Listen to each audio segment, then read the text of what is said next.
মা আসার সময় সেদিন আমার জন্য কত কিছু নিয়ে এসেছিল। আমাদের গাছ পাকা আম, গাছের হচ্ছে লাউ, গাছের হচ্ছে সজনে, তারপরে জমির হচ্ছে মিষ্টি কুমড়া, তারপরে ধুমে, এখানে হচ্ছে গাছের কলা, জমির রসুন, তারপরে পেঁয়াজ, কত কিছু নিয়ে এসেছিল মা আসার সময়।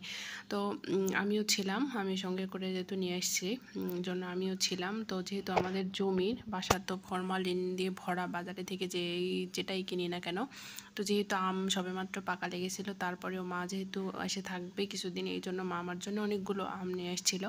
তো মার যাওয়ার সময় হয়ে গেছে, এখনও আমি ভিডিওগুলো আপলোড দিতে পারিনি। তো আজকে ভাবলাম যে ভিডিওগুলো আপলোড দিয়ে দিই, যেহেতু মা আর 2-1 দিন থাকবে, চলে যাবে। তারপরেও আমি ভিডিওগুলো এখনও এডিটিংও করতে পারিনি, আপলোডও দিতে পারিনি। এখনও অনেক ভিডিও আছে যেগুলো আমি আপলোড দিতে পারিনি।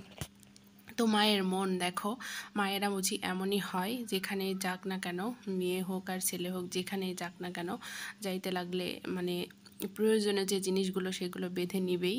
বাড়ির যে জিনিসগুলো, বিশেষ করে গ্রামের মানুষ যারা, তারা কোথাও যাওয়ার আগে মেয়ের বাসা অথবা ছেলের বাসা যেখানেই যাক না কেন যাওয়ার আগে দেখো তারা তাদের পছন্দসই জিনিসগুলো কিন্তু নিতে ভুলে না।